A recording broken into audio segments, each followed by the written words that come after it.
No hay luz, no hay luz, no hay luz, le, le, le, le, le, no hay luz, no hay luz, le, le, le, le, le, no hay luz, no hay luz, le, le, le, le. No hay luz, no hay luz, no hay luz, le, le, le, no hay luz, no hay luz, le, le, no hay luz, no hay luz, le. Ya se me apagó el candil, ya se me apagó el candil, ya se me apagó el candil. Qué mala la suerte mía, que ya no puedo salir, ay, que ya no puedo salir. No hay luz, no hay luz, no hay luz, le, no hay luz, no hay luz, le, no hay luz, no hay luz, le. ¿Por qué hemos venido? El objetivo de hoy es ayudaros a entender el recibo eléctrico, pero a entender cómo consumimos la energía en casa, cómo se escapa, y que cuando os vayáis de aquí veáis qué se puede hacer con la factura, porque tenemos un problema de comprensión y pensamos que tenemos un problema que no sabemos resolver, que viene de fuera, que el problema viene de fuera, que es que me cobran demasiado, que son unos careros. Vamos a ver cuánto consume cada cosa. Pero hay una previa, que es, vamos a entender por qué pagamos tanto, por qué el recibo eléctrico es tan caro. Para mí la pobreza energética no es solo la definición técnica de una familia que no puede abastecer su casa. Para mí es la injusticia de que una familia no pueda tener un abastecimiento digno energético en su casa. También es pobreza la persona que tiene que decidir no comprar comida para poder pagar un suministro eléctrico injusto. La pobreza energética está afectando a todos los estratos sociales.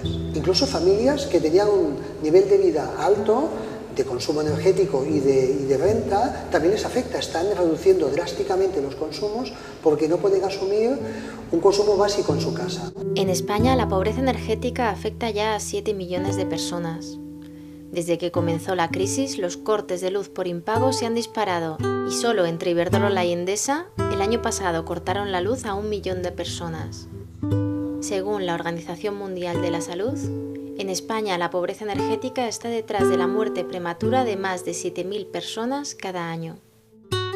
Con la energía, entonces, ¿en qué situación estáis ahora mismo? Debiendo el recibo. Porque vosotros laboralmente estáis... Estamos en paro, a él lo llaman días sueltos en la semana, a lo mejor trabaja 3 días, otra semana 5. Somos 4 en casa. Somos 4 en casa. O sea, el dinero que hay es la hipoteca y Pro. ¿Y el resto cómo lo estáis pagando? Porque hay más gastos, yo qué sé, el transporte para ir a trabajar o... Me voy andando, como está aquí cerca, tardo 1 hora en ir. Y otra en volver. Más o menos, y otra en volver. Cuando puedo, si tengo gasolina, pues voy en coche. Si entro muy temprano, porque a veces los horarios, claro, ahora es a la carta, ¿no? El jefe te dice, tienes que venir a las 12 de la noche. Y 4 horas, de 12 pues a 4. O de 9 de la noche a 1 de la madrugada. Y la gasolina del coche, pues, está ahí. Si hace falta ir al médico o cualquier otra cosa. Claro, cada 2 por 3 viene gente y tienen unos métodos agresivos, que es que tú abres la puerta y lo primero que te dicen, vengo de la compañía tal, ¿tienes tú algún recibo? Porque así le enseño y tal, tráigamelo. Sí, enséñeme el recibo de gas así, un poco... o de la electricidad. Sí. A ver si usted lo tiene bien, porque es que ahora ha habido un cambio, no sé qué, te vienen así, y nos pasó eso. Van a tener ustedes un 25% de descuento en la luz. Ah, pues vale, y nos cambiamos con Iberdrola. Pero es que viene la factura de Iberdrola y viene la factura de Fenosa. O sea, venían las 2 facturas. Dijimos, bueno, aquí nos están tomando el pelo. Dimos orden de que Iberdrola no pagara, porque nos cobraban más de lo que nos venía normalmente. Claro, firmas una cosa pensando de que te vienen a echar una mano, de que te van a ayudar, pero resulta que no, que es una estafa. Son engaños. A manos abiertas así. Pues yo recomendaría no dejar pasar a nuestra casa a los comerciales de las grandes compañías eléctricas. Hay muchísimos comerciales que están peinando los barrios más humildes. El gancho es decirle a la gente que va a ahorrar que les van a hacer un descuento, pero la experiencia nos dice que es todo lo contrario. Van a colocar mantenimientos, van a pasar del mercado regulado al mercado libre y, en definitiva, los usuarios acaban pagando más por culpa de esas técnicas tan agresivas. Hay que entender que esos comerciales tienen comisión por todos esos cambios. Hola, buenas tardes. Mira, vengo de Servicios Sociales y soy el autorizado de estas 7 personas y vengo a pedir poderles bajar la potencia a 2,3, con lo cual pediremos el bono social, discriminación horaria y pasar del mercado libre al mercado regulado. Bien. Yo al principio sí pasaba vergüenza cuando tenía que ir a la iglesia a pedir comida, bueno, que nos dieran comida, me daba mucha vergüenza. Ahora no, ahora veo que es que como cada vez hay más gente y peor, mucho peor que nosotros. Es una impotencia de que quieres trabajar, no hay trabajo, no tienes dinero y no puedes salir, no puedes salir adelante. Ahora gritamos juntos, porque sin poder poner la calefacción mientras escarcha, el tiempo se hace piel que tirita. Porque el poder gubernamental está asaltado por políticos giratorios, de cazo dispuesto por intereses tan cóncavos como espurios. Y ahora gritamos juntos, porque la pobreza energética nos hiela la conciencia, porque es vergonzoso que el gobierno de todos nos abandone a los intereses de unos pocos, porque las cifras de la pobreza energética encarnan las voces de los niños que no han podido descansar bien antes de ir al colegio, o las de los ancianos, cuya esperanza de vida se ve mermada. Por eso ahora gritamos juntos, porque en la pobreza nos aíslan, sumiéndonos en la soledad y la vergüenza de tener que escuchar cómo en los bancos de alimentos ya se está pidiendo a los donantes comida que no necesita energía para ser preparada. Porque hay energía para todos, porque todos somos energía que clama para que este invierno el robo de nuestros derechos no perpetúe su cuenta de beneficios. Hoy gritamos juntos, porque todo ello es evitable.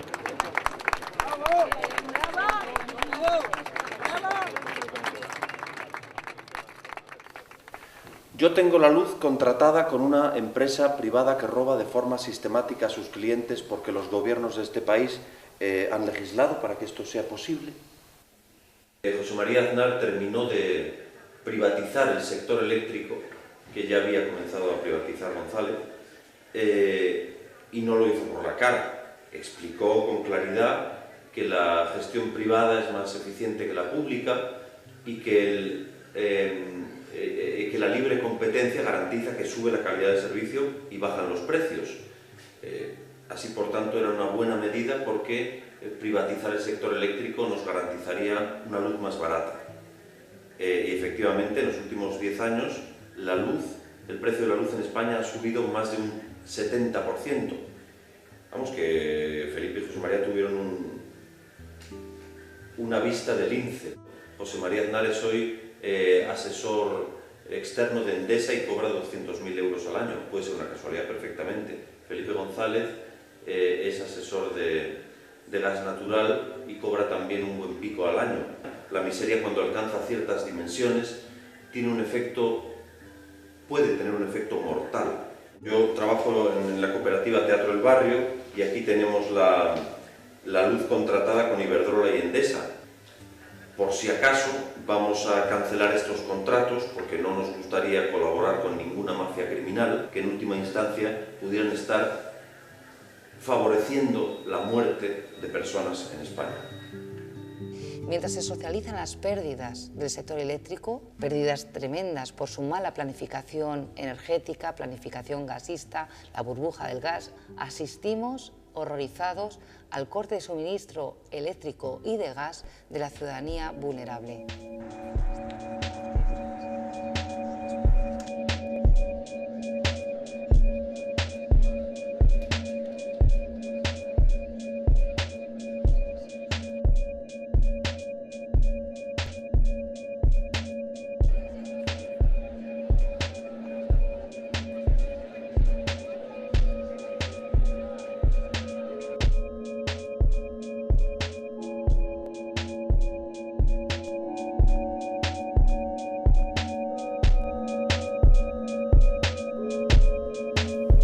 Las empresas del oligopolio energético están entre las más rentables del IBEX 35, a pesar pesar de sus beneficios millonarios, según el oligopolio eléctrico, y así lo han reconocido los gobiernos del Partido Socialista y el Partido Popular, la ciudadanía debe a estas empresas 30.000 millones de euros. Una deuda que ni el Partido Popular ni el Partido Socialista han aceptado auditar. La fiscalidad aplicada a las empresas de UNESA el año pasado nos ha llevado a pagar 4.600 millones de euros. Todo tipo de impuestos ambientales, medioambientales, exacciones, tasas, que luego veremos el informe. Y por último, algo que no hay que olvidar es la parafiscalidad. Es decir, la solidaridad entre españoles, bonos sociales, es otra carga para el sector. Esto hace que la energía eléctrica sea cara. He quedado ahí. No, ¿Qué me quieres preguntar? Bueno, sobre el déficit de tarifa y sobre hacer una auditoría de costes antes de nuevas reformas. Pero la auditoría de costes que se la hagan al que habla del déficit, que es la Comisión Nacional. Nosotros no tenemos nada que ver. Ahora, yo no sé por qué van a auditar algo, está súper auditado. Hombre, las renovables están auditadas, pero el resto de energías no están auditadas. Los costes con los que van al mercado mayorista. Pero los costes de generar la electricidad. A una empresa privada hay que auditarle los costes. Pregúntele a IES cuáles son sus costes. ¿Y sería tan amable de concedernos una entrevista para hablar de esto? Ahora no.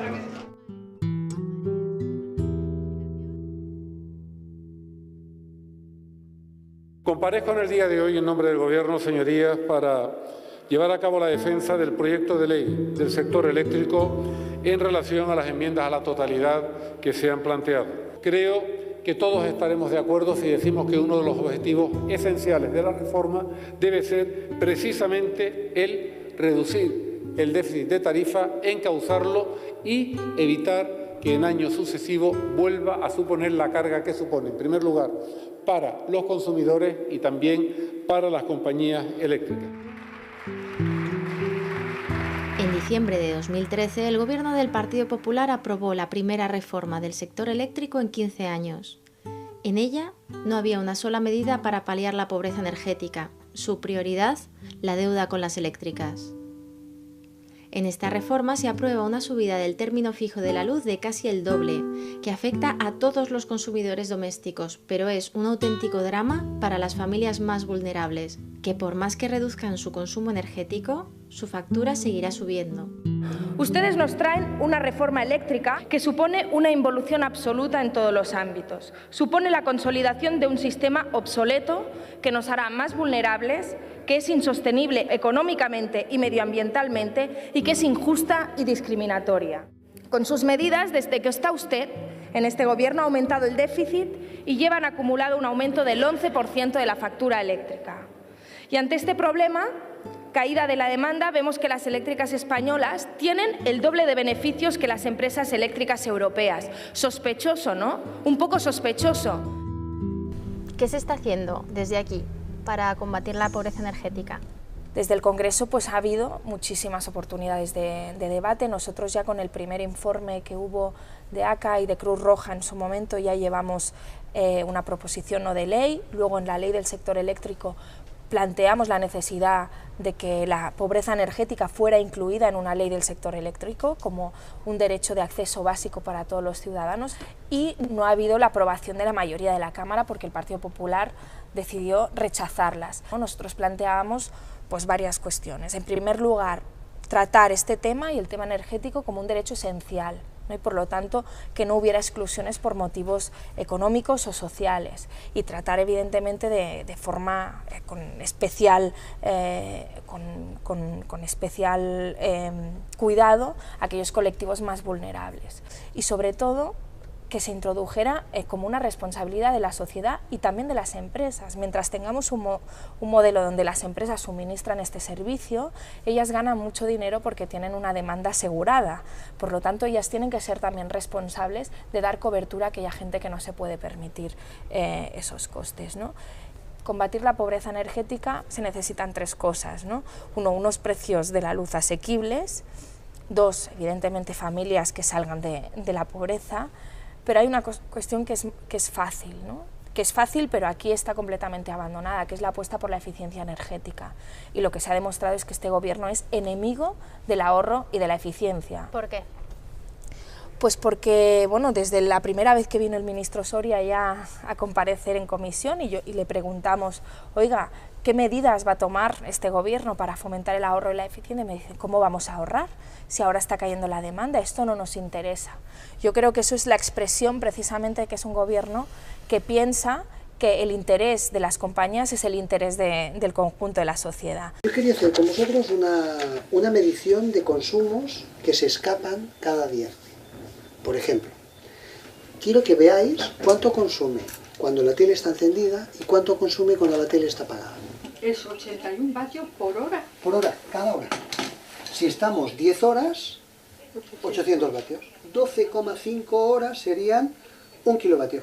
De los 5 que consumís cada día, 1 puede ser la tele. Siempre decimos que más que ¿qué descuento hacemos para una persona que no puede pagar? Yo personalmente digo, no te descuento, no. Aprender a usar la energía porque será vuestro futuro. ¿Cuándo necesito? Quiero ver la tele. Perfecto. Uy, a partir de ahora me parece que va a haber más pocas horas de tele. España es un país muy vulnerable ante el cambio climático. Lo que dice la Agencia Internacional de la Energía es que el 80% de las reservas de combustibles fósiles que todavía quedan se deben quedar en el subsuelo. ¿Pero usted qué hace? Pues ser un entusiasta de las perforaciones petrolíferas o del fracking. De las propuestas que has hecho, ¿has conseguido que alguna de ellas saliera adelante en estos años? No, la verdad es que en materia energética, no.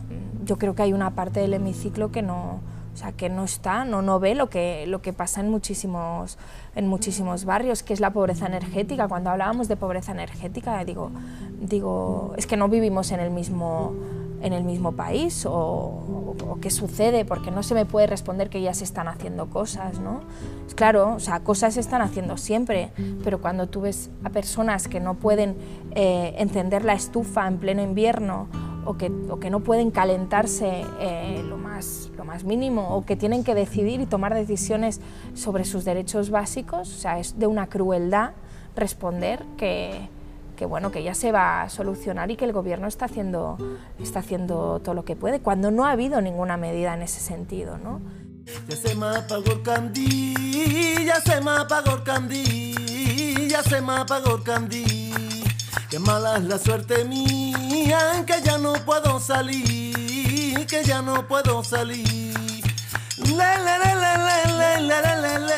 Yo en mi casa, preocupado ante la disminución de mis ingresos y ante la crisis hace unos años, empecé drásticamente a recortar el consumo de electricidad, apagando las regletas, apagando la luz de los pasillos, apagando la luz de las habitaciones que no estaban en ese momento siendo ocupadas.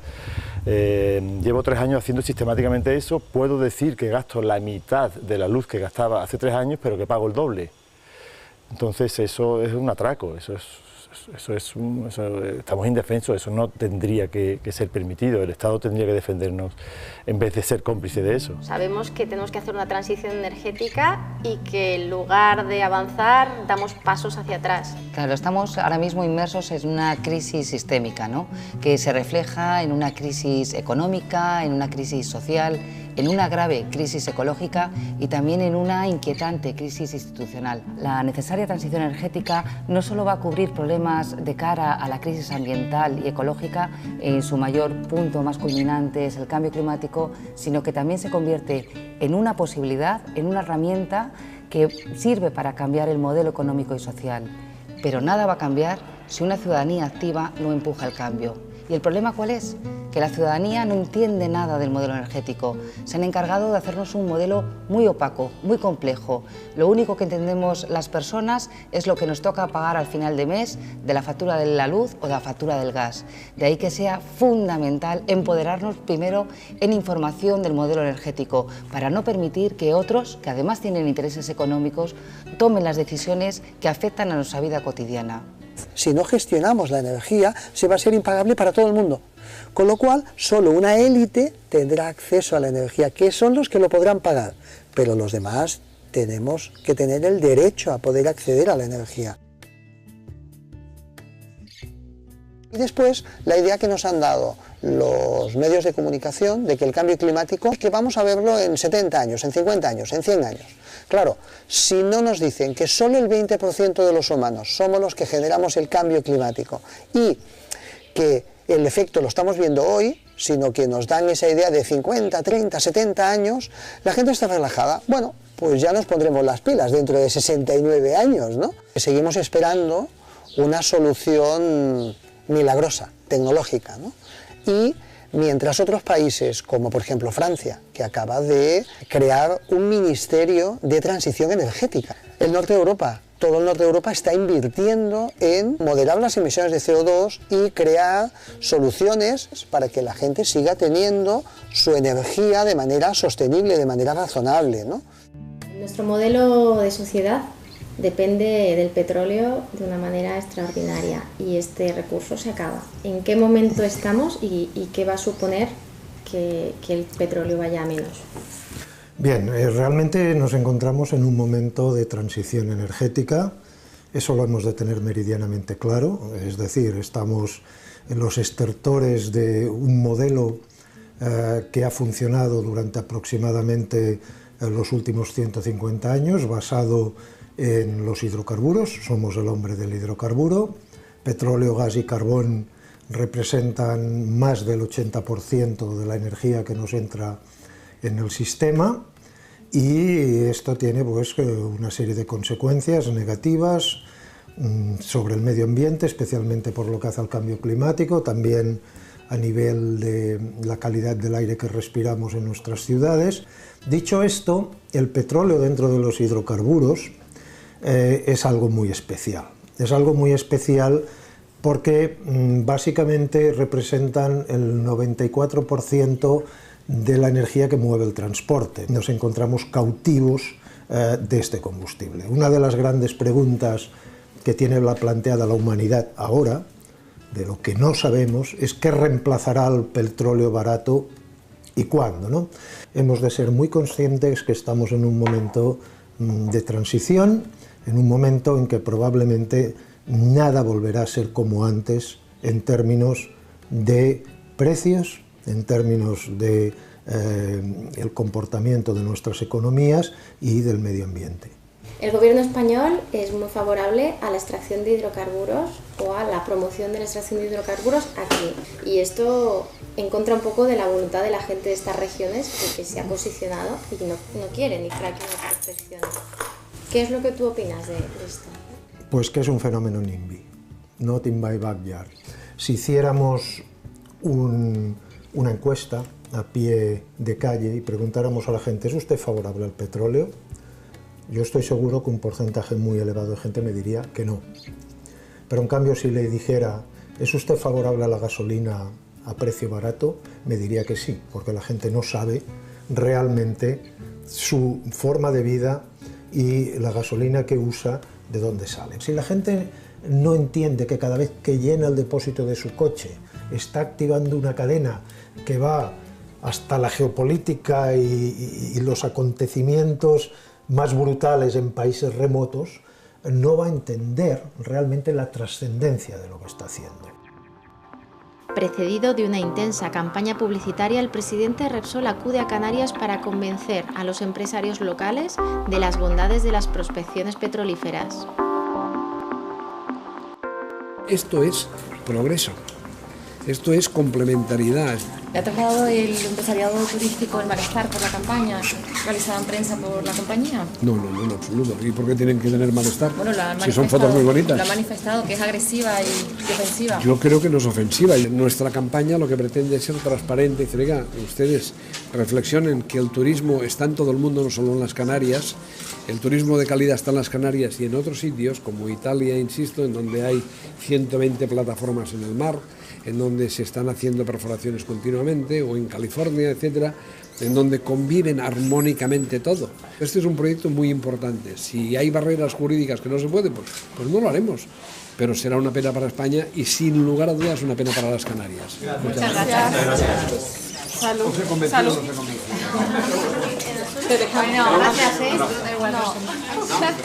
No, porque hay accidentes, en el caso de México, que lo que hacen es estropear en el Golfo de México y es accidente real. No, este año, pero cuando pasa, la gravedad de lo que pasa es...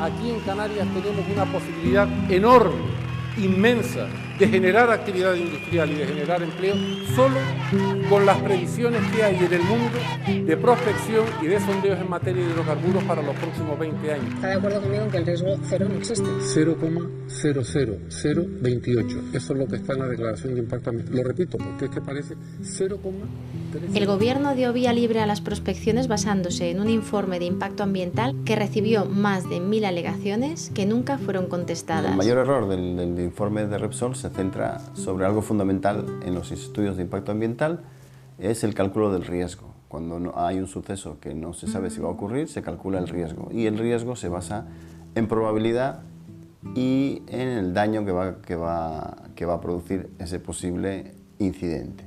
¿Me estás diciendo que estas 2 últimas décadas no han sido contempladas en el informe de impacto ambiental? Por supuesto que no, y mucho menos cuando se hace un periodo de retorno de 2 años. Te puede pasar que en esos 2 años no registres ningún terremoto, por lo tanto es perfecto para hacer un estudio.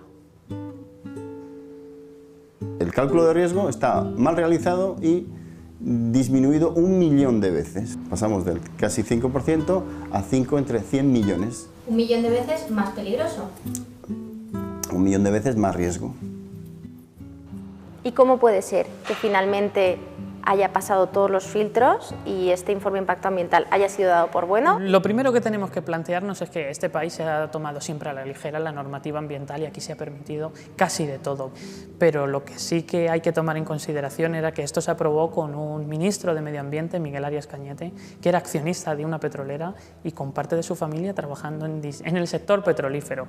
Nosotros decíamos en el manifiesto que leímos al final de esas grandes manifestaciones que se dieron el 7 de junio en Canarias, decíamos que por una vez las islas que estaban divididas por mar nos estábamos tocando las unas a las otras, unidas por una misma causa, ¿no? Yo creo que la clave fundamental del rechazo a las prospecciones, del no al petróleo y del sí a las renovables, está haciendo que se está convirtiendo en Canarias en el símbolo del resto de las luchas ciudadanas. Estábamos saliendo a la calle denunciando multitud de atropellos a la democracia y al estado del bienestar de este gobierno, que nos impone siempre a golpe de decreto sus decisiones que ya ha tomado de antemano, sin contar nunca con la población. Y por más que la población busque todas las vías posibles para expresar su rechazo, predicamos siempre en el desierto con un gobierno de este tipo. En el mundo estamos viviendo una guerra civil global en torno a las energías, los fósiles contra las renovables, y que España es un escenario de esa guerra civil global. Desde luego, las últimas medidas del ministro Soria en torno a las renovables hablan a las claras de cómo se ha decantado este gobierno por apoyar este modelo fósil ligado a las petroleras, a los grandes oligopolios eléctricos, frente a las renovables, en lo que este país se había convertido en vanguardia en los últimos años. Que están acabando con todos los derechos, ¿no?, de ciudadanía y es insostenible. Y ahora lo que toca es rebelarse, ¿no?, yo creo, a esas decisiones, a esta forma de gobernar y a ese estilo de gobernar, y hacerlo desde aquí y hacerlo también desde la calle y desde los movimientos. Después de realizar varias prospecciones exploratorias y en un contexto de bajada del precio del petróleo, el 16 de enero de 2015 Repsol anuncia que abandona Canarias. A su espalda queda una ciudadanía indignada que hoy tiene mucho más claro el modelo energético que quiere y el que no.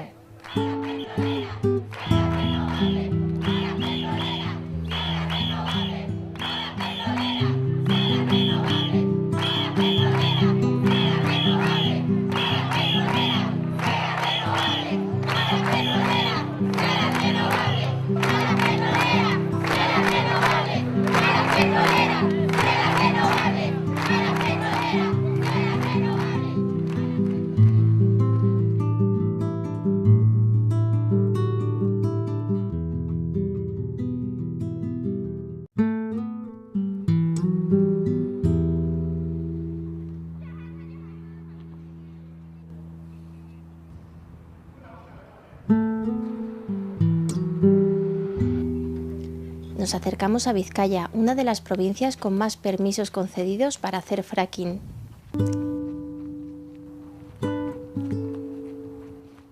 Estamos ahora mismo dentro de lo que es el permiso Géminis, es uno de los permisos que afecta a la costa vizcaína y que coge desde este mismo valle completo más toda la parte que está detrás de estos montes, que llegaría hasta la costa, y luego cogería también desde la reserva de la biosfera del Urdaibai, que tenemos pues justo delante de aquel monte más grande, todo para allí hasta la desembocadura del Nervión. Cualquier zona dentro del permiso es una zona donde pueden realizar una perforación sin ningún problema. Ellos en estos momentos lo que van a hacer es analizar cuál es la zona que más les interesa para empezar, pero no quiere decir que no vayan a perforar en todo el territorio. Como es un recurso energético, esto se considera de interés general y desde el gobierno impulsarían o provocarían que se realizara una expropiación forzosa del terreno. El fracking es la técnica de extracción de hidrocarburos no convencionales a través de la inyección en el subsuelo de agua, arena y un cóctel de sustancias químicas a altísima presión. El fracking salta a la palestra de los medios de comunicación cuando Patxi López en 2011 hace un viaje a Estados Unidos para decir que Euskadi va a ser soberano energéticamente durante 60 años, porque aquí vamos a hacer fracking. Esa es la gran noticia. En ese momento la ciudadanía vasca empieza a movilizarse, sobre todo en Álava, que era el territorio que estaba afectado en ese momento por un sondeo que se iba a perforar inmediatamente, a la de pocos meses, y nos empezamos a dar cuenta de que ya hay algunas plataformas que están en marcha. Frente al rechazo ciudadano que genera el fracking en toda Europa, en España un grupo de empresas de hidrocarburos ha creado una plataforma llamada Shale Gas, con el objetivo de generar un estado de opinión a favor del fracking.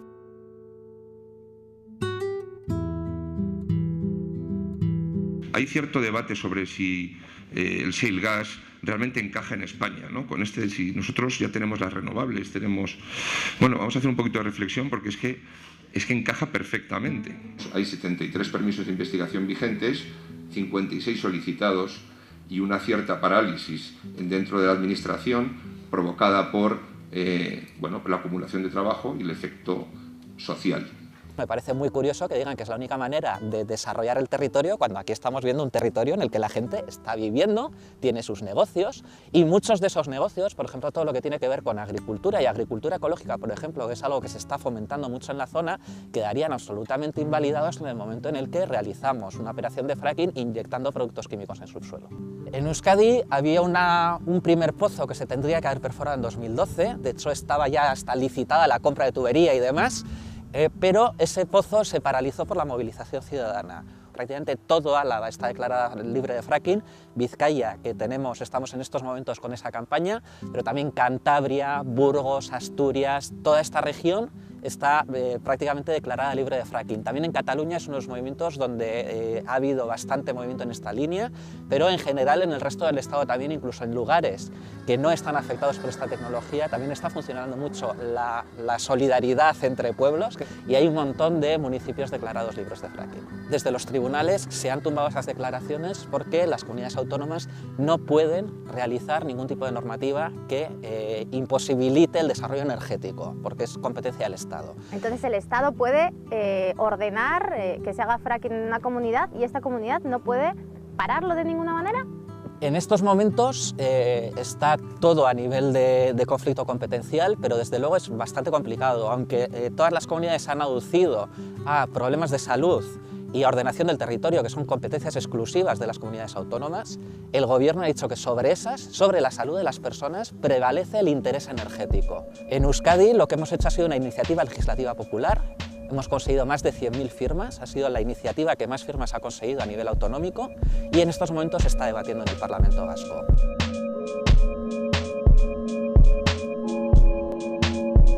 Hay quien alerta de que el fracking es una operación especulativa de la industria del gas, una cortina de humo tras la cual se oculta el verdadero futuro del negocio fósil.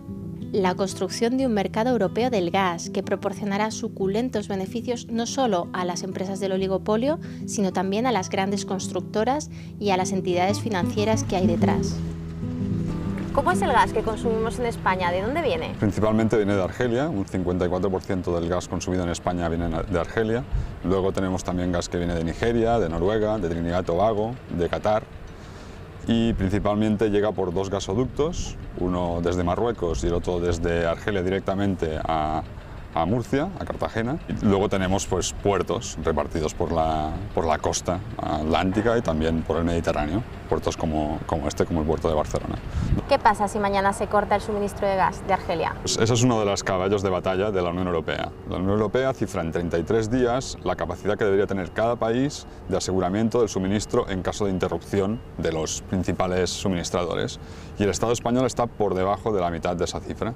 Entonces, por ahí la promoción de almacenes o la justificación de almacenes subterráneos de gas como el Castor y de otros, ¿no?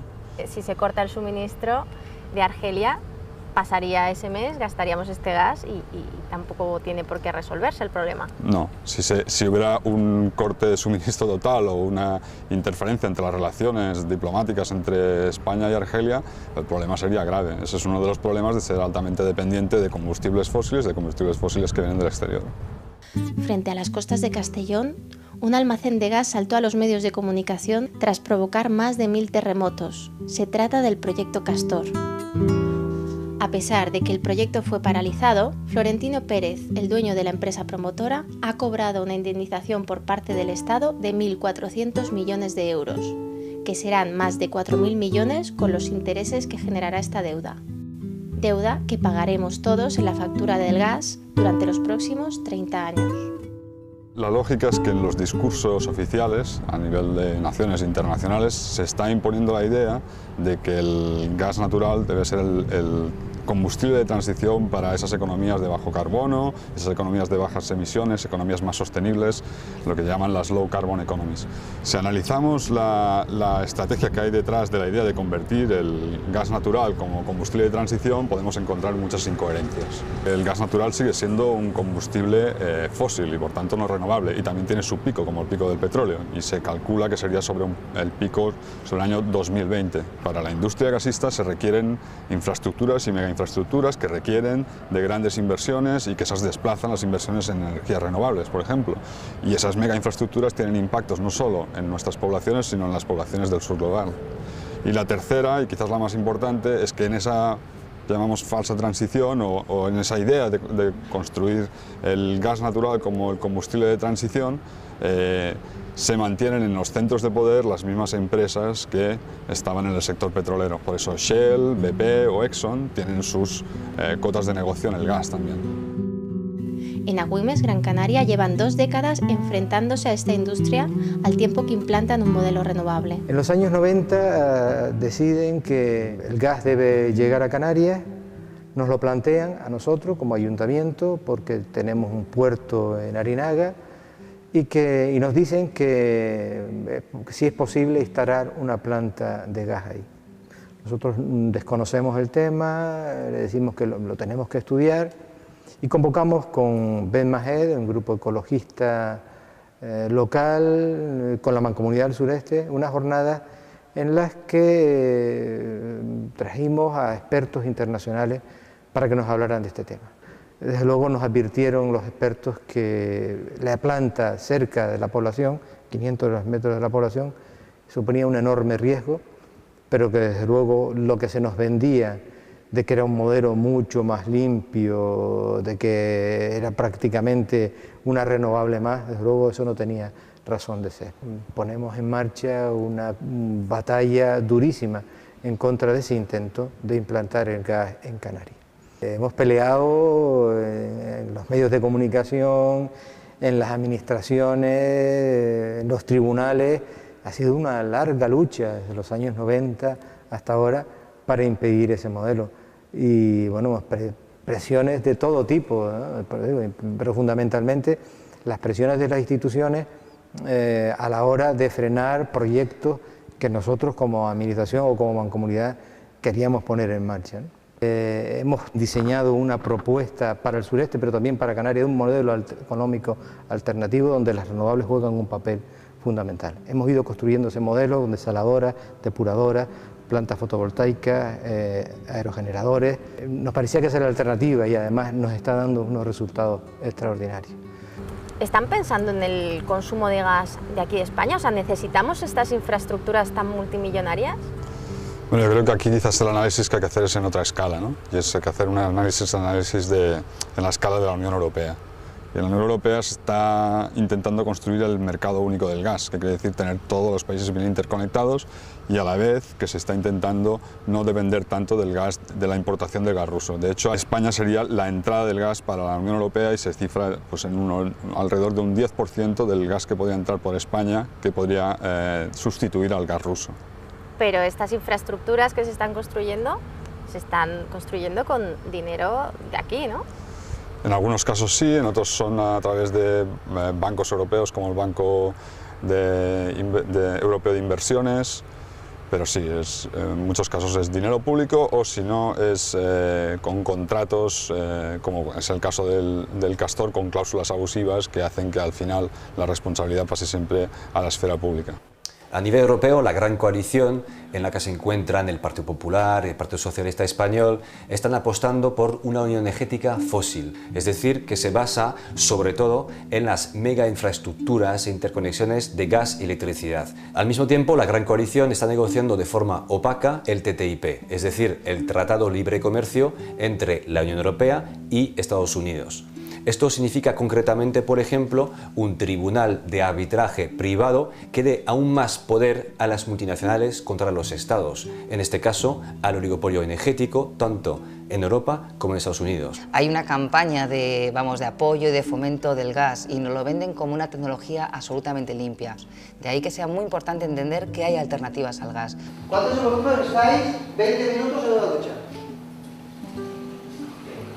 ¿Cuántos de vosotros estáis 30 minutos en una ducha? Dentro de la ducha, con el agua abierta, que os ponéis en la ducha y se para el mundo. Mientras hemos tenido el agua abierta, tendríamos que estar haciendo matemáticas. O sea, como no nos damos cuenta de dónde viene el gas, ¿alguien sabe dónde viene el gas central? Pero es facilísimo abrir un grifo y que salga el agua caliente. No nos damos cuenta del impacto que tiene ese gas, ¿no? ¿Cómo va a ser lo mismo calentar una ducha de agua caliente utilizando gas que viene de 4.500 kilómetros? O aprovechamos con una placa solar en mi tejado a 5 metros de mi ducha. ¿Qué es más eficiente? Y esta es una de las instalaciones que más orgullo tengo de mi casa, que es la instalación de energía solar térmica con la cual caliento la calefacción de mi casa y el agua caliente sanitaria. Toda. Toda, prácticamente toda, el 80% de la calefacción y prácticamente el 100% del agua caliente sanitaria. Somos capaces de calentarla solo con el sol. En este caso, además, nosotros recogemos agua de lluvia y calentamos el agua de la ducha, que es agua de lluvia, con sol. Todas las directivas europeas sobre eficiencia energética se han frenado, se han parado, hemos pedido siempre moratorias y han llegado tarde al país. La famosa ordenanza solar obligaba a todo edificio de nueva construcción, sea público o privado, a tener instalaciones de energía solar térmica que cubrieran un tanto por ciento de la energía que se pidiera en ese edificio cada día, ¿no? Llega en España el 2007, justo el año de la crisis, el primer año de crisis, justo cuando ya está todo construido, cuando todos los bloques de pisos, los grandes proyectos, está todo hecho. Vemos muy poquitos bloques de pisos con placas solares, casi ninguno, en el país del sol. Tenemos la locura de que no se ha podido integrar porque ya no se construye nada, es una normativa que llegó tarde. Muy bien, fantástico, pero ha llegado tarde. Y lo que se ha instalado tampoco es que haya funcionado muy bien. Bueno, y lo que se ha instalado podríamos decir que mayoritariamente no funciona bien, porque se han instalado con la presión de la normativa sin formación. Muchos instaladores han hecho obras donde no sabían qué tenían que hacer, eso sí, poner placas solares y unos depósitos y unas bombas que funcionarán. Los ayuntamientos que no han puesto en su normativa, en su ordenanza solar y en la transposición del código técnico, que tiene que haber obligado mantenimiento y se tiene que hacer funcionar durante todos los años de vida del edificio, la mayoría no están funcionando. Y uno de los porqués es porque no hay concepto energético, o sea, tenemos un mal modelo donde, pues bueno, pues quitamos el sol y ponemos gas. El problema es que ahora, tanto lo público como lo privado, ya no puede pagar ese gas. Una persona se puede dar cuenta de que su instalación no funciona de una manera muy sencilla. Desconecte su calentador o caldera y verifique que su instalación funciona bien. Si no tiene agua caliente en estos meses que hace sol, es que su instalación no funciona. El porcentaje de instalaciones que no funcionan en Cataluña, que es un dato, bueno, por lo que nosotros trabajamos y nos movemos, están rondando el 70%. El que una instalación solar térmica no funcione y nadie haga nada para ello, esto tiene beneficios para unos cuantos. En definitiva, hacer una instalación de solar en la cual se podamos ahorrar una media, un 70%, un 80% anual, aquí no le puede interesar. Le interesa al usuario, pero no le interesa a la empresa suministradora, tanto de gas como de gasoil, como de propano, como de electricidad. Se le está acabando el chollo, entre comillas, ¿no?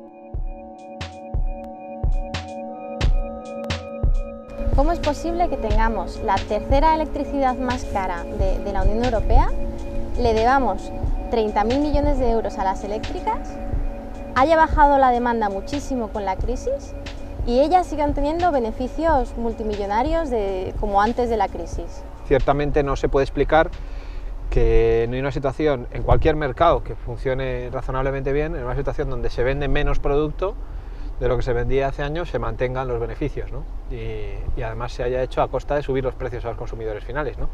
Y con las reglas del propio mercado eléctrico que están hechas precisamente para favorecer que las compañías que lo dominan pues puedan seguir manteniendo su estatus sin verse afectadas por cambios en el entorno socioeconómico.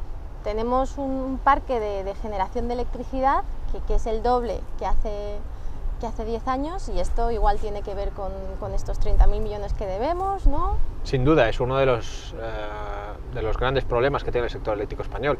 Si todas las centrales se pusieran a funcionar a la vez, tendríamos 100.000 megavatios de potencia, o sea, podríamos satisfacer 100.000 megavatios de consumo en un momento determinado, ¿no? Mientras que la máxima potencia en España hasta la fecha ha sido del orden de 45.000, por tanto, tenemos más del doble de potencia instalada, ¿no?, de nuestra máxima demanda simultánea en un momento determinado, que suele ser en la punta de invierno, cuando hace mucho frío, ¿no? Es verdad que hay un exceso de capacidad importante, se calcula en torno al 20% de la potencia punta, es decir, en torno a 8.000 megavatios aproximadamente, pero no es cierto que sobre la mitad del parque de generación. Se ha instalado nada menos que el 25% de la potencia total del sistema, se ha creado nueva en los últimos 15 años a partir de este tipo de centrales de gas. Claro, esto con una reducción de demanda no se sostiene, o sea, no se sostiene seguir invirtiendo en más capacidad para que luego al final la demanda incluso baje, ¿no?, que es lo que ha ocurrido con la crisis en los últimos años. En promedio en España estas centrales están funcionando al 11% de su capacidad. Yo no conozco ningún sector en el mundo donde dijeras que las fábricas están funcionando al 11% de su capacidad y no estuviera pues prácticamente todo el sector quebrado, ¿no? ¿Y hacía falta construir todas esas centrales de ciclo combinado? Bueno, si no se desmantelaban centrales previamente construidas no tiene ningún sentido, ¿no? No se ha aprovechado para hacer una verdadera reconversión de las centrales antiguas que tenemos en España, esencialmente centrales nucleares y centrales de carbón. Y entonces ahora sería igual el momento perfecto, ya que tenemos estas centrales construidas, para empezar a cerrar las nucleares. Bueno, desde luego en este momento, con la cifra que te he dado antes del 20% de exceso de potencia, es decir, del orden de 8.000 megavatios de potencia adicional sobrante que tenemos en España, podríamos cerrar todas las centrales nucleares que existen en este momento en el país, que ascienden a un total de 7.000 megavatios. O sea, por tanto es una decisión política que se puede tomar, pero técnicamente hablando no habría absolutamente ningún inconveniente para cerrar centrales nucleares en este momento. Estamos con el grupo de solidaridad de aquí que trae niños de Chernóbil cada año. Y Chernóbil está fatal, fatal, fatal, fatal. Donde nadie quiere ir a invertir ahí, ninguna empresa se pone ahí, ni a 100 kilómetros.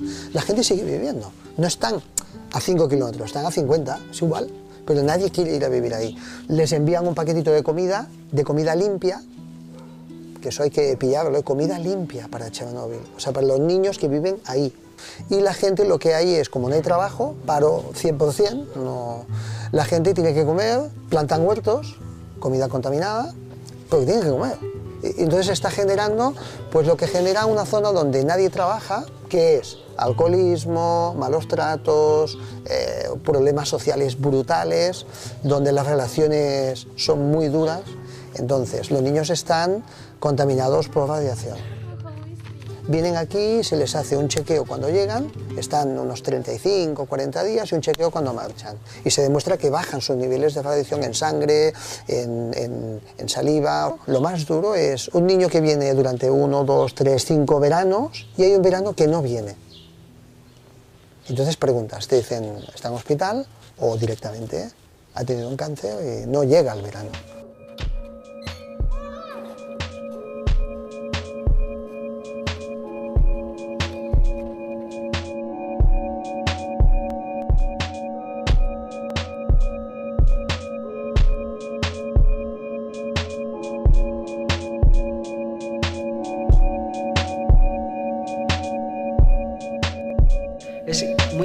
probable que exista un accidente nuclear, afortunadamente, no hay uno cada fin de semana, pero cuando ocurre uno es tan terrible que uno se pregunta muchas veces cómo nos hemos atrevido a hacer eso, ¿no? ¿Por qué nos hemos metido en ese follón? ¿Qué hemos aprendido después de Fukushima? Creo que la población española es claramente antinuclear, la población mundial también, por cierto, según los estudios de la OIEA, y que a raíz de estos accidentes nucleares la conciencia antinuclear ha ido creciendo. Yo creo que hoy en día, si hiciéramos un referéndum, pues claramente ganaríamos los antinucleares. La industria nuclear fue la gran apuesta energética del gobierno de la dictadura franquista. Su objetivo, construir 38 centrales que le proporcionasen grandes cantidades de plutonio radioactivo para la industria militar.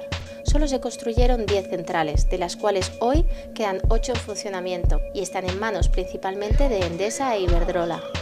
Además del peligro permanente de un accidente nuclear, estas centrales generan unos residuos altamente radioactivos que serán peligrosos durante miles de años. Se decía, va a haber un desarrollo económico de la zona que va a ser espectacular, que se visiten los pueblos, que se vea cuánta gente vive, cuántas industrias hay en la Alcarria. Ninguna. Todas estas son mentiras. Si no hay riesgo, ¿por qué se pagan 60.000 euros al día? Es absolutamente ingenuo insistir en que un cementerio nuclear no tiene riesgo. Es una hipoteca para la generación actual y las generaciones venideras. Por eso está plenamente justificada la lucha. Una lucha que no tiene por qué ser infructuosa. Hay una película de Woody Allen en que hace que uno de sus protagonistas dice que los triunfadores no tienen pasado. Yo quiero decir que nosotros sí tenemos pasado. Hemos pasado por otras luchas y sabemos que proyectos de centrales nucleares con el 80% construidos, como los dos grupos de Lemóniz o los dos grupos de Valdecaballeros, se pararon, como se va a parar esta instalación, por la movilización social.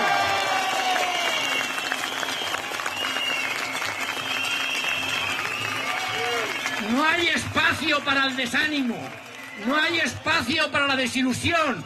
Los pueblos libres escriben su historia y la historia de este pueblo estará libre de cementerio nuclear. Los nacionalistas que piensan que va a ser el no va más y al final acabe siendo objetivo militar. No queremos dejar de luchar. Hay quien dice que la energía nuclear está ya muerta y que lo único que tenemos que hacer es esperar a que se acabe la vida útil de las centrales. Yo creo que eso es un planteamiento equivocado. La energía nuclear no está muerta, sigue habiendo poderosos intereses de múltiples compañías eléctricas, de bienes de equipo, multinacionales, interesadas primero en mantener las centrales en funcionamiento, segundo en construir más centrales. Y aunque estuviera verdaderamente de capa caída, es decir, estuviéramos asistiendo a su final, desde luego no es lo mismo asistir a un final sin accidentes que a un final con accidentes. Por tanto, nos interesa que cuanto antes mejor acabemos con esta fuente de energía. ¿Se está trabajando ya en un calendario de cierre de las nucleares? ¿Los partidos políticos están trabajando en esto? Desde luego el Partido Popular no. El Partido Popular más bien está apostando por lo contrario, por prolongar la vida de las nucleares lo más posible, porque ese es el verdadero negocio. El precio del kilovatio hora nuclear se está pagando a precio de gas con nuestro sistema eléctrico, es decir, a 6 u 8 veces lo que cuesta producirla. ¿Quién va a renunciar a ese beneficio? Los otros partidos, pues sí, tenemos ahí debates con ellos sobre cuál es el calendario de cierre idóneo, ¿no? Nuestra apuesta era que para 2020 en España no debería haber ni un solo megavatio nuclear instalado. Eso es lo que han decidido en Alemania, para 2022 tenerlas todas cerradas. En efecto, esa ha sido la apuesta alemana, que ha sido recuperar el acuerdo entre el Partido de los Verdes y el Partido Socialdemócrata. Nosotros siempre decíamos que Chernobyl convirtió a los socialdemócratas alemanes en antinucleares y que Fukushima ha convertido a Merkel, a la CDU, en antinuclear. La pregunta del millón es, ¿cómo se puede seguir avanzando hacia una mayor penetración de renovables? Entonces, surgen dos posibilidades. Una, seguir manteniendo un parque de generación caduco para cuando no haya sol y no haya viento, que es la postura que están manteniendo los grupos tradicionales. Les interesa mantener este tipo de centrales para por si acaso, aunque en realidad prácticamente no ocurre nunca. La probabilidad de que no haya ni sol, ni viento, ni agua es remotísima, pero se mantienen ahí y siguen cobrando.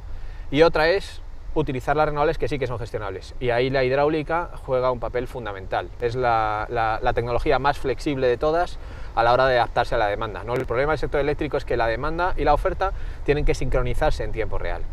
Entonces, claro, la aproximación tradicional al problema es actuar sobre la oferta. Lo normal sería consumir más energía cuando más recursos tenemos, ¿no? Cuando más sol, más viento, más agua tenemos, ¿no? ¿Y están ayudando a esto? En este momento no. Imaginemos que tú vas a comprar fruta a la frutería y tienes, pues las peras tienen un precio, las manzanas tienen otro, los kiwis tienen otro. Bien, pues imaginemos aquí que hay un sistema que lo que te dice el frutero es: no, oiga, yo a usted le peso el total de kilos que se lleva usted de fruta y le cobro el del más caro de todos, el producto más caro de la frutería. Pues así es como funciona el sistema eléctrico, es decir, la tecnología más cara en cada una de las horas es la que determina el precio de las demás. Claro, la gran diferencia del sistema eléctrico es que todas las centrales producen el mismo producto. Grandes hidráulicas como esta de los años de la dictadura, en muchos casos, o de los primeros años de la democracia, pues cobran exactamente el mismo precio que las centrales de gas, lo cual es una situación que es una ventaja enorme para las compañías que son propietarias de estas centrales, porque son irrepetibles. Nadie puede asolar pueblos enteros como se asolaron en los tiempos de la dictadura, nadie puede utilizar mano de obra barata como la que se utilizó. Los propios presos políticos. Claro, con presos políticos en tiempos de la dictadura. Las condiciones de financiación que tuvieron esas centrales también son irrepetibles. Y una de las cuestiones que es uno de los secretos mejor guardados del sector eléctrico en España, que es que nadie sabe exactamente cómo son las concesiones, cuánto pagan a las confederaciones hidrográficas por utilizar ese agua, cuándo vence esa concesión, porque normalmente las concesiones tienen un plazo de vigencia, y en el caso de que estuvieran a punto de vencer, qué se podría hacer con esta central, ¿no? Porque se podría subastar seguramente su propiedad en el futuro y gestionarla con unos criterios globales que permitieran maximizar la integración del resto de renovables, en lugar de maximizar el beneficio de una compañía. ¿Cuál puede ser el beneficio que se llevan por producir con hidroeléctrica? Se calcula que el beneficio extraordinario es superior a los 2.000 millones de euros anuales, el que están recibiendo las centrales hidroeléctricas en España, simplemente por cobrar el precio del gas en vez de cobrar el que sería razonable, el que les correspondería de haber seguido las condiciones en las que realizaron la inversión.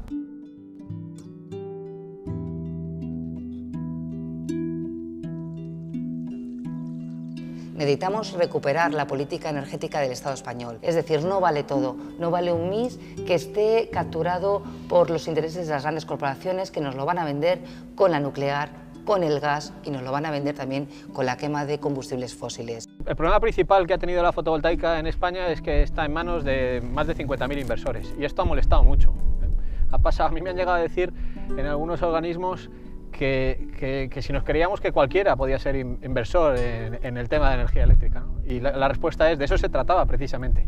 Se trata de que esto, en lugar de pertenecer a unas pocas manos, pues sea una tecnología accesible a los ciudadanos y que uno pues fácilmente se pueda poner una instalación, o bien participar en una inversión grande como esta, o bien sencillamente tener una placa en la cubierta de su tejado, ¿no? Pero también es verdad que en España se han cometido errores, se han cometido bastantes errores en el desarrollo regulatorio. Aquí se ha ido dando bandazos y con una regulación que ha sido muy alejada de la que sería óptima para un desarrollo correcto, ¿no?, del sector. Entre 2006 y 2008, más de 60.000 familias pusieron instalaciones fotovoltaicas con el aval del Estado. Las plantas que están divididas en pequeñas participaciones normalmente tienen el aval personal de los socios, con lo cual lo que está en riesgo ya no es solo su inversión en esta tecnología, sino además su casa, su negocio. Durante los primeros 10 años, seguramente 10-15 años de la planta, toda la caja que generaba la planta se destinaba a pagar el banco, y luego el modelo era que el resto, los 10-15 años que quedaran después, se quedaba con una especie de plan de pensiones. Claro, eso se ha roto cuando desde el año 3, no desde el año 10 o 15, desde el año 3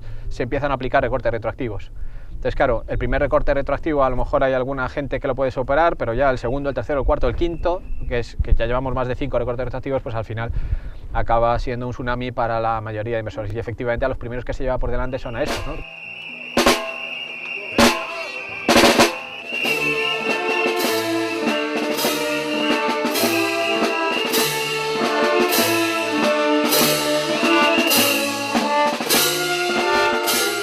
El Gobierno del Partido Popular ha recibido más de 400 demandas de inversores nacionales e internacionales por los recortes a las renovables. Recortes que se ha sabido posteriormente que fueron realizados sin ningún informe o dato que los avalara. Queremos que la energía se democratice, que se sociabilice. La movilización de hoy no es un desenlace, sino el inicio de una revolución ciudadana, tranquila pero imparable, hacia un nuevo modelo energético rentable, sostenible y de futuro.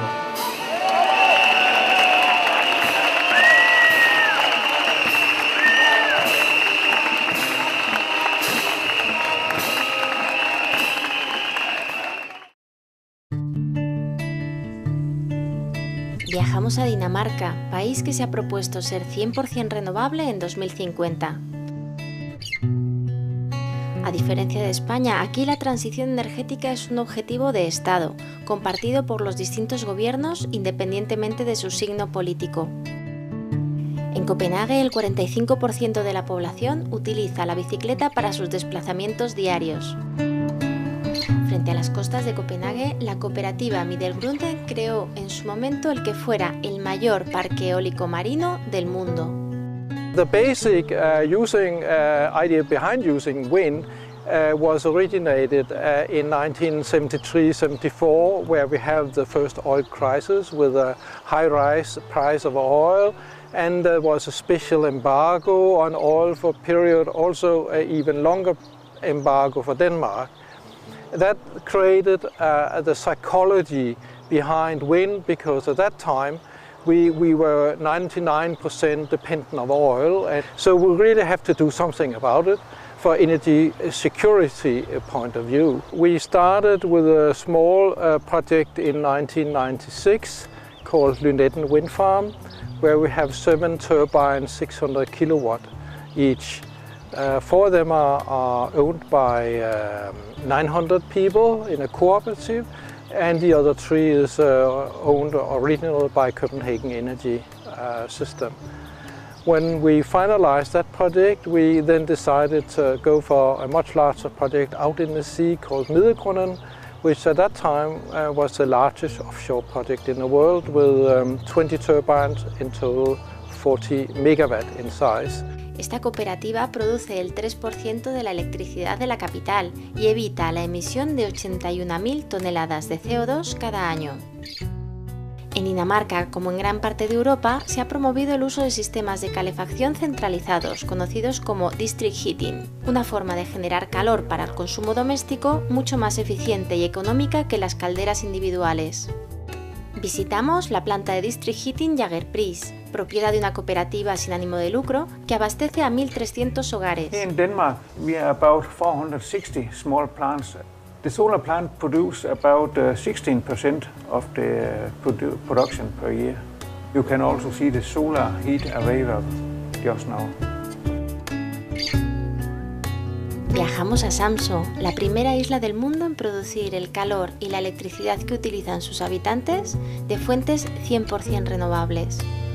Esta isla, en la que viven alrededor de 4.000 personas, tiene instaladas 21 turbinas eólicas que son propiedad de sus habitantes. The condition of the island in the beginning was Samsø is a conservative little farming community, and we had a situation where we had a slaughterhouse because we have a big pig production from the farms, and the slaughterhouse was closed because of rationalization from the main office in the mainland, and 100 people were out of work. So that was kind of the depression of the island, or the situation of the island when we then became the energy island.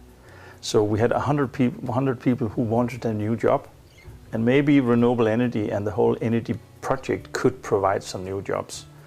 We had a very ambitious minister at that time, Mr. Svend Auken. He is my great hero. I really liked him because he was very brave, and he stood up and said, we need to do this in Denmark. We are rich. We are very highly developed. We know a lot about green development. So at the COP3 meeting in Kyoto, he announced that Denmark would cut down 21% of the CO2 emission. That was in 1996. And then he announced at this meeting, I will announce a full-scale community to realize these ideas in Denmark. And when he came home, he sent out this message, and Samsø signed up, says, yes, we will be this island if that's possible. First, we made a resource plan. To say, what kind of resources do we have? Then we investigated the consumption. How much do we use for transportation? How much for heating? How much for lighting and engines and process? And we had all these figures. We could then start saying that, okay, we need some wind power.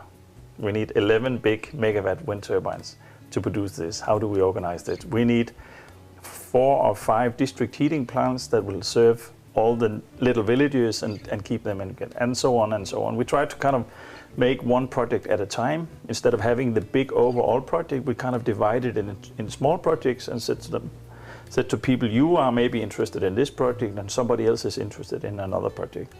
Because we very soon realized that to make the whole project was too complicated for everybody. They'll just say, wow, that's a big project, so maybe I'll stay home.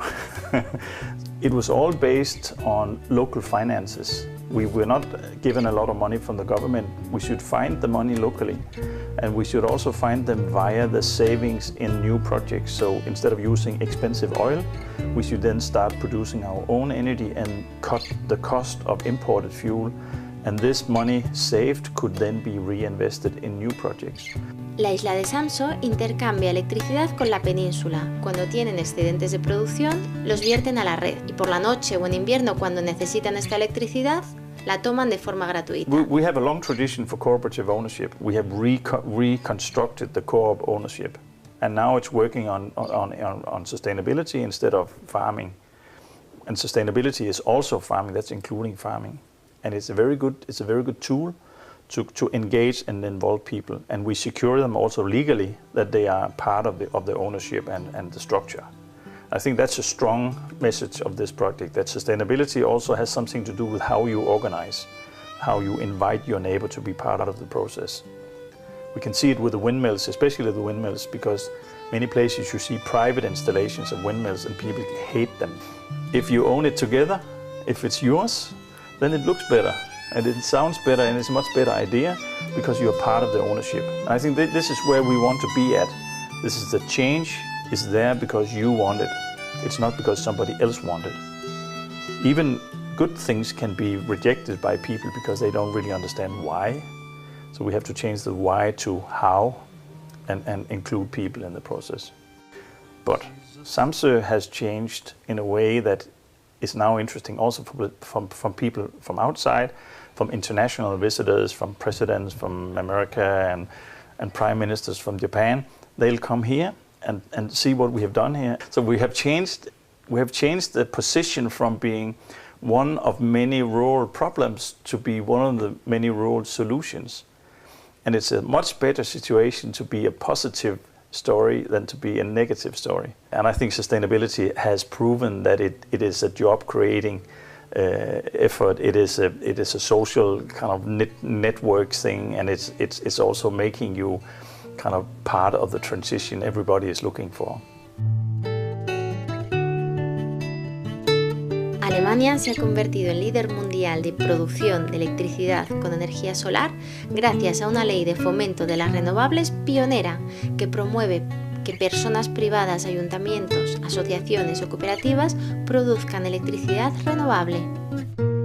En ciudades como Hamburgo y Berlín se han realizado referéndums para recuperar el carácter público de las redes de distribución de electricidad.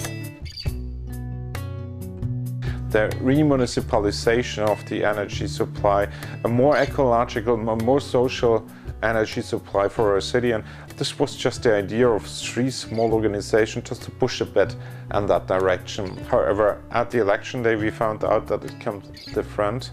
At the end we have a social democratic conservative government in the federal state of Berlin, and that we were aware that nothing would change if we wouldn't push much forward.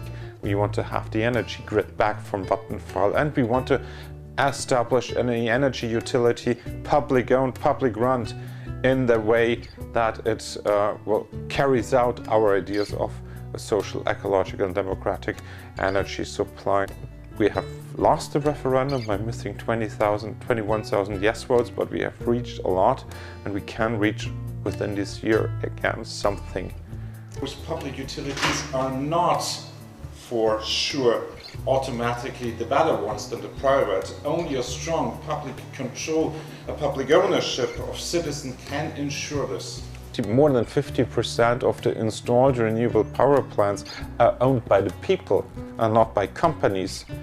So it's really an energy supply in the hands of the people, and this is also how our energy transition is carried out up to this moment. It's a really people-made energy transition. No son delincuentes, son bona gent. No son delincuentes, son bona gent. No son delincuentes, son bona gent. En España, ante el boicot gubernamental a las renovables, ha emergido un movimiento ciudadano por la democratización de la energía. Hemos venido para reivindicar el derecho al uso libre del sol, sin trabas, sin costes, porque es un bien común y los humanos tenemos derecho, como hemos tenido desde que estamos en este planeta, a utilizar el sol. La ciudadanía podemos realmente penetrar en toda la gestión de la energía. Podemos ser productores, generadores de energía, no solo de energía eléctrica, sino también energía térmica para poder acondicionar térmicamente nuestros hogares. Pero también podemos penetrar en la distribución de la energía. Tenemos casos estupendos de cómo la ciudadanía se ha hecho cargo de la distribución a través de los municipios en determinadas zonas de Alemania. Y también podemos entrar en el consumo y en la comercialización de la energía. Hay una eclosión ahora mismo en el Estado español, no solo de empresas, sino también de cooperativas, donde la ciudadanía se junta y colectivamente se dedica a comercializar la energía como alternativa al oligopolio.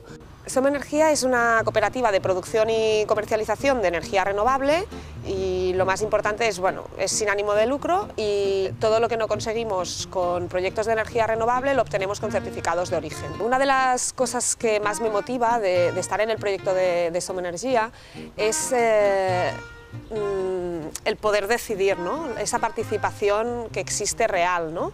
Estamos hablando de democracia energética, de todos decidir hacia dónde queremos que vaya este modelo energético, que al final la energía la necesitamos todos, ¿no? Es la diferencia más grande que hay entre Somenergia y otras cooperativas de energía renovable que están saliendo en todo el territorio y el oligopolio. En el oligopolio tú eres un actor pasivo totalmente, ¿no? Eres un usuario final que lo único que haces es pagar, no decides nada. Otra diferencia que tiene es que nosotros nos preocupamos por formar e informar. Yo soy del grupo local de Barcelona. Es muy gratificante ver cómo van naciendo estos grupos locales. A veces los inicia una persona o 2 o 3 personas que han conocido el proyecto mediante una charla informativa y se han enamorado del proyecto como nos enamoramos todos y han decidido seguir haciendo esas tareas de difusión, formación y decir esto es Somenergia y esto es lo que queremos hacer. Este efecto ha sido lo que ha hecho que una cooperativa que nació en Girona, en Cataluña, se ha replicado por toda la península, ¿no? Todas las autonomías tienen grupos locales. Cada uno lo hace a su manera y todos aprendemos de este trabajo que se está haciendo en las diferentes zonas. La reforma energética es tan descabellada, tan sin sentido, que lo que está haciendo es que la gente tome más conciencia, se indigne más y realmente se interese más por proyectos como Somenergia y otras cooperativas que lo que apuestan es por un modelo energético más transparente, que apostemos por las renovables y que realmente busquemos el bien común, ¿no? ¿Qué tienes instalado en casa? Tengo instalado 1 kilovatio de potencia fotovoltaica, tanto para mi uso particular como para inyectar, regalar a la red, y de esa forma también enseñar a la gente que quiere ver la instalación lo sencillo que es realizar una instalación solar y lo sencillo que es utilizarla, el potencial tremendo que tenemos aquí en España. Montaje en 3 clics y sin despeinarnos. Aquí tenemos nuestra placa fotovoltaica, la dejamos medianamente orientada. Nuestro inversor, que es el encargado de convertir la energía de la placa en una energía utilizable y conectable a la red. Lo primero que debemos hacer es poner los 2 cables de la placa, no tienen posibilidad de equivocación por la forma de los conectores. Hacemos clic, conectamos el siguiente, el cable que nos viene con el inversor sería el siguiente clic. No hay posibilidad de error tampoco por la posición de los cables. Y aquí vemos que el generador ahora nos debería estar inyectando energía, pero sin embargo no es peligroso porque todavía no ha detectado la tensión de red. nuestro enchufe doméstico conectado a cualquier clavija de la casa y a partir de ahora, en 10 segundos, el inversor empieza a generar. Ya hemos realizado una instalación de energía solar, ya estamos ahorrando dinero mediante el autoconsumo o la autoproducción y al mismo tiempo estamos haciendo un bien para el planeta. Fijaos que estamos en la parte más calurosa de Europa, con una latitud de 42. Cuando tengamos o queramos conectar una vivienda que pueda producirse su propia energía, tenemos que contemplar o que se acumule o que tenga el soporte de la red. Ya es más barato con la tecnología solar fotovoltaica para los consumidores ser productor de tu energía, porque la tecnología se ha abaratado muchísimo en costes. Yo soy socio de una cooperativa en Bélgica, donde entre 500 ciudadanos pusimos en marcha un parque eólico de 12 megavatios y 17 millones de inversión. Esto, pues, en el norte de Europa es posible con la banca ética, con la concienciación ciudadana, con el marco regulatorio diferente. Pues Goyener, nos juntamos un grupo de 30 personas soñadoras que teníamos muchas ganas de cambiar el modelo energético y nos decidimos a crear esta cooperativa. En 2 años y medio, a día de hoy somos ya casi 2.500 personas asociadas y ya estamos gestionando más de 2.100 contratos. ¿Y qué nos demanda la ciudadanía? Oye, explicarnos qué es el sistema energético. Damos charlas en los pueblos, en las empresas, en las instituciones y les explicamos cómo funciona el mercado eléctrico. Nosotros no les vendemos electricidad, no. Esto es lo que hay y así funciona y así, de esta manera tan poco equitativa, está repartido el pastel energético. Con lo cual, después de hacer esa labor de pedagogía, los ciudadanos ya deciden. Es decir, yo quiero cambiar. Los objetivos de las empresas del oligopolio es maximizar el beneficio. Las cooperativas energéticas verdes, lo que ellas buscan es que tú ahorres en tu factura, que tú seas eficiente, que, por ejemplo, que tu potencia contratada sea la acertada para las necesidades de tu domicilio y que la tarifa que tú tengas elegida sea también la que más se ajusta a tus necesidades. Nosotras colaboramos. Por lo tanto, allá donde surja un grupo promotor que se anime a formar una cooperativa energética en su ámbito, vamos corriendo a ayudarlas para, unidas, andar este camino que es hacia el nuevo modelo energético que estamos persiguiendo. Gracias a que dentro de Goyener hay personas que están muy involucradas con este sector energético y muy expertas además, pues vamos a conseguir sacar adelante proyectos como son el caso de muchas mini hidráulicas que tenemos en nuestros ríos que a día de hoy no están generando nada de electricidad y podían estar generando ya electricidad cercana a los puntos donde se consume, que es el objetivo final de una cooperativa energética verde, la generación distribuida. Es curioso, por ejemplo, por Twitter nos llegan mensajes de decir hoy me ha llegado mi primera factura con Goyener, adiós al oligopoli.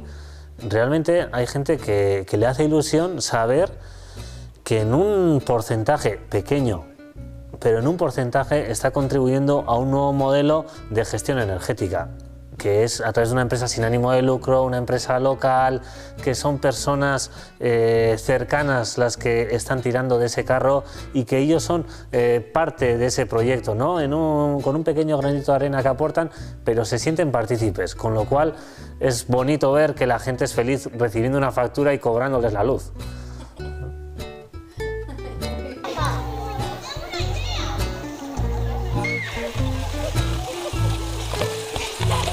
La plataforma surge en Madrid y de una manera espontánea han ido surgiendo nodos de la plataforma en todo el territorio del Estado.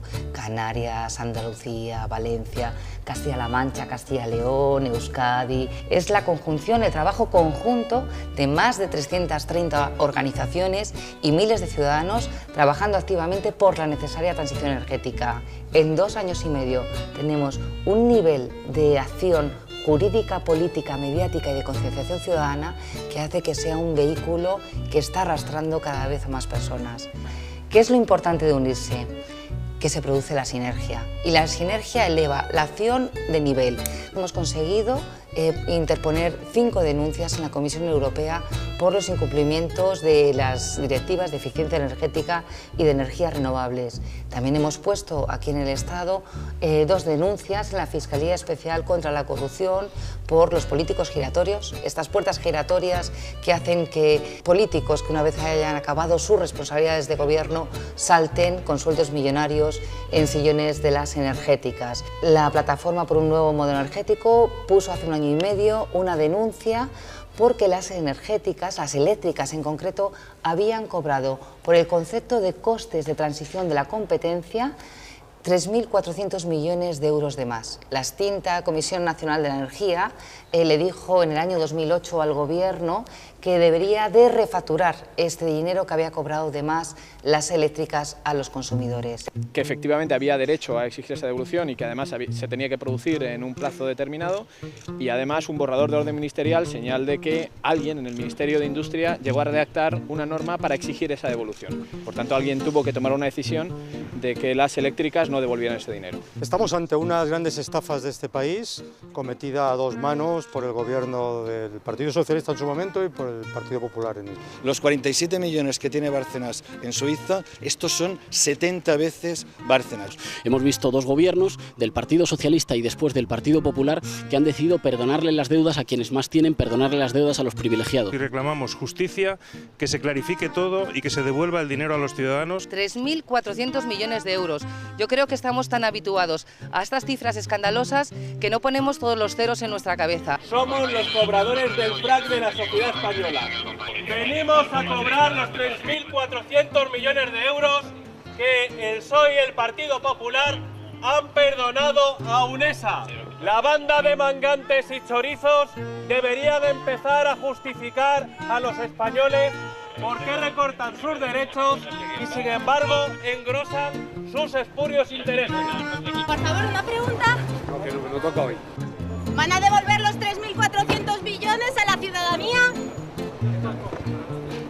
Eso teníamos que haberlos cobrado primero, ¿no? ¿No han cobrado los CTCs?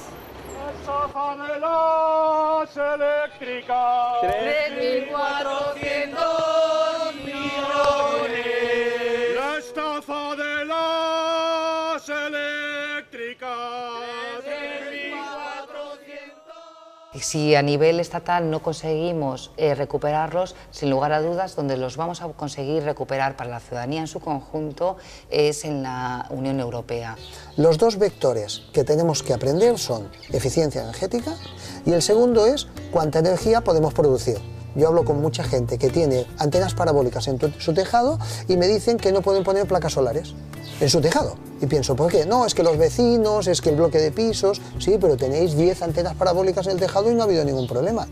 En Rubí, el Ayuntamiento ha puesto la política energética en el centro de su acción de gobierno, haciendo una apuesta clara por la eficiencia y las renovables. El proyecto Rubí Brilla, como nombre Rubí Brilla, empezó en el 2011. Eso no quita que el Ayuntamiento, desde el 2008 que firmó el Pacto de Alcaldes, ya había hecho medidas de eficiencia dentro de la ciudad. En el 2011 lo que se le dio es un proyecto más transversal dentro del Ayuntamiento, se involucró a toda la ciudad y lo que se empezó a trabajar son todos los datos energéticos de la ciudad de Rubí. Ver todos los consumos que teníamos, no solamente a nivel municipal, sino cogimos todo el consumo a nivel energético industrial, analizamos el consumo doméstico y ahí fue cuando nos dimos cuenta de que el 40% del consumo energético de la ciudad y de las emisiones era el entorno industrial.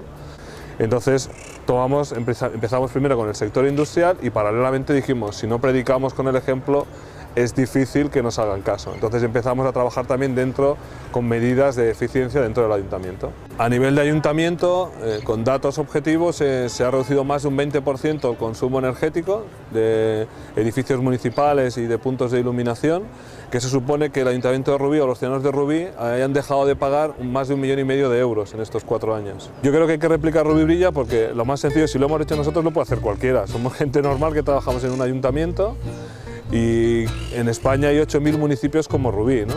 Pues por ejemplo, exigieron como Rubí que el 100% de la energía que contrata el ayuntamiento fuera energía renovable, pues yo creo que eso sería un cambio, ¿no? Estamos haciendo un proyecto que se llama 50-50, que es un proyecto escolar, donde las escuelas ahorran energía, se forman para ahorrar energía a nivel de alumnos, a nivel de profesorado, a nivel de consejería, y de cada euro que se ahorre a nivel energético, 50 céntimos deja de pagarlos el ayuntamiento y los otros 50 céntimos el propio ayuntamiento lo invierte en la escuela que ha hecho el ahorro. ¿Sabéis qué taller de qué vamos a hacer? Sí, de la energía. Nos propusimos ahorrar implicando a toda la comunidad educativa. Hemos conseguido ahorrar un 47% de energía eléctrica y dejado de emitir a la atmósfera 9,5 toneladas de CO2.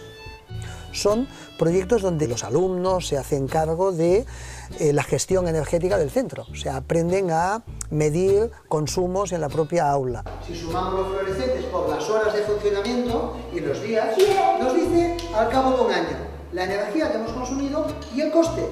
Las medidas que hemos hecho son medidas muy básicas, es aprovechar al máximo la luz solar, las persianas las tenemos levantadas cuando es necesario, el desenchufar los aparatos eléctricos cuando no los utilizamos y después medidas organizativas como es cambiar las entradas y salidas del centro para ahorrar más el calor en los días de frío. Los profesores hacen un plan de ahorro donde todos los profesores tienen claro lo que hay que hacer en el aula de informática, saliendo y entrando en las aulas, y donde el conserje gestiona globalmente que la escuela de noche, festivos, Semana Santa, en vacaciones, la escuela quede perfectamente cerrada. Lo mejor de todo es que con estas medidas tan básicas no ha disminuido nuestro confort en el edificio escolar y estamos muy orgullosos.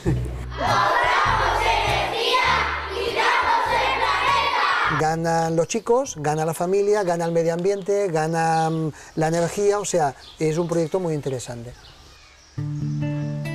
Acudimos a la isla del Hierro, donde han construido la primera central hidroeólica del mundo en un sistema aislado.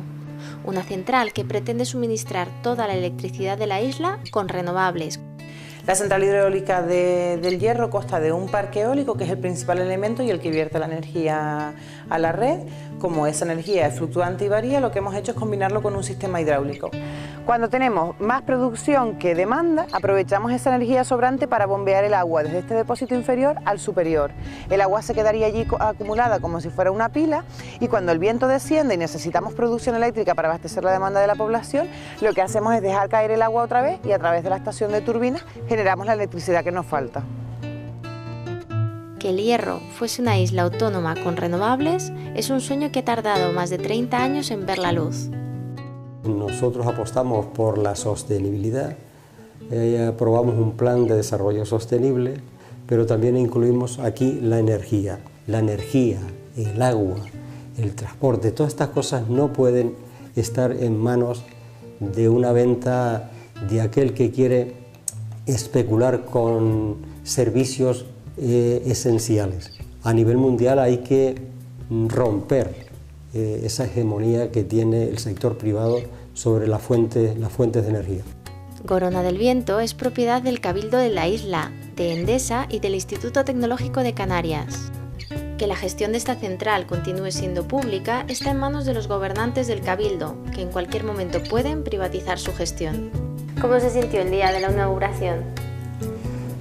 Pues me sentí un poco extraño recordando los tiempos y las dificultades que hubieron en todo el recorrido para sacarlo adelante y ver y la felicidad de ese día de ver que estos molinos, que estas palas movidas por el viento empezaban a gotear energía, a gotear agua, porque el proyecto no solamente es energía eléctrica, sino que esa energía eléctrica va también a transformar agua de mar en agua de consumo para la agricultura y para el consumo humano.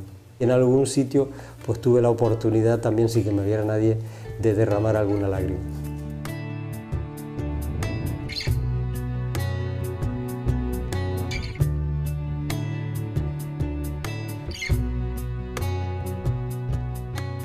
Hace 10 años surgimos con la idea de que había que democratizar la energía y se nos ocurrió, después de mucho pelear con el sector, que no era tan importante producir energía limpia como que muchas personas se concienciaran sobre la necesidad del cambio de modelo energético con su dinero, no solamente hablando en la barra de un bar, sino decidiendo invertir su dinero. Lo que hemos hecho ha sido construir muchas instalaciones, más de 65 instalaciones fotovoltaicas encima de techo, y creamos una comunidad de bienes que abrimos luego después, una vez que se ha construido la planta, a la gente que quiera ser auténtica productora de la electricidad, comprando una participación o teniendo una participación mayor o menor. Esto que se está escuchando últimamente de que si no te hacen la política, si no haces tú la política, te la hacen, es importante, pero pensamos que todavía es mucho más importante lo que sería aquello de si no haces la economía, te la hacen. Y hemos dejado que o bien las grandes corporaciones o el Estado se ocuparan de regular la forma en que satisfacemos nuestras necesidades, y pienso que ya ha llegado el momento en el que si la ciudadanía se tiene que empoderar buscando soluciones desde el lado del consumo y desde el lado de la producción. Entonces, nosotros somos una empresa conscientemente de no lucro, y resulta un poco chocante, ¿no? Porque ¿qué es eso de una empresa y de no lucro? Bien, pues nosotros no queremos ganar dinero ni queremos repartir dividendos en ningún momento. Lo que queremos es utilizar todos los recursos de los que seamos capaces para generar conciencia y cambio, y para generar empleos dignos y organizaciones democráticas, igualitarias y medioambientalmente respetuosas.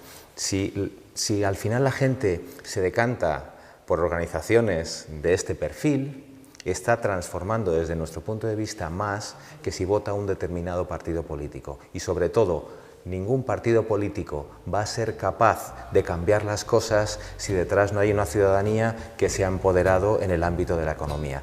Eso, en buena medida, es ECO. Som Energía y ECO están recuperando plantas fotovoltaicas de inversores arruinados por los recortes del gobierno. La idea fundamental es la de recuperar pequeñas instalaciones fotovoltaicas en techo, es decir, vinculadas al consumo, recuperarlas para la ciudadanía. Estas plantas, si no las recuperamos, o acabarán con falta de mantenimiento, propiedad de los bancos. El proyecto Biorlagen nació justamente cuando nos reunimos los fundadores de Ecotecnia para celebrar los 25 años de la puesta en marcha del primer molino.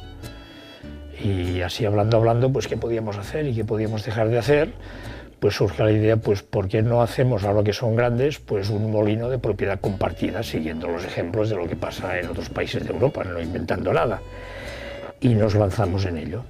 Empezamos hace un par de años los trámites administrativos para pedir autorización. De hecho, ya la gente se puede apuntar en el proyecto y de hecho se están apuntando para poder llegar al objetivo, que sería demostrar que en España, con las condiciones actuales de agresión a las renovables, se pueden movilizar proyectos con una cierta rentabilidad a nivel individual, no a nivel empresarial, que es distinto, de forma que la gente pueda decir, pues yo utilizo electricidad en una cantidad que la genero con mi inversión en aquella máquina. Necesitamos que la gente con talento que ahora mismo está en empresas muertas, sin corazón, se pasen al lado claro de la fuerza, al lado luminoso de la fuerza, y empiecen a trabajar no por maximizar sus sueldos, sino por hacer cosas con sentido. Y si un modelo energético está empoderado desde la ciudadanía, no vamos a permitir la insolidaridad, porque la ciudadanía es solidaria. No vamos a permitir 7 millones de personas que tienen serios problemas para abordar sus pagos de las facturas energéticas, porque la energía es capital para todos y necesitamos a todos para cambiar el modelo energético. Las personas que estamos asociadas en Goyener nos sentimos como el colibrís. El colibrí estaba muy asustado con el resto de animales de la selva, viendo cómo se estaba quemando todo el arbolado y todo lo que había sido su casa, cuando delante de todos sus amigos empezó a ir al lago, a coger una gotita de agua y a escupirla al fuego. Volvía, cogía otra gotita de agua y la escupía al fuego. Y en una de estas le cogió el león y le dijo, pero colibrí, ¿tú crees que vas a ser capaz de apagar este incendio? Y el colibrí le dijo al león, mira, creo que no voy a conseguir apagar el fuego, pero yo ya estoy haciendo mi trabajo.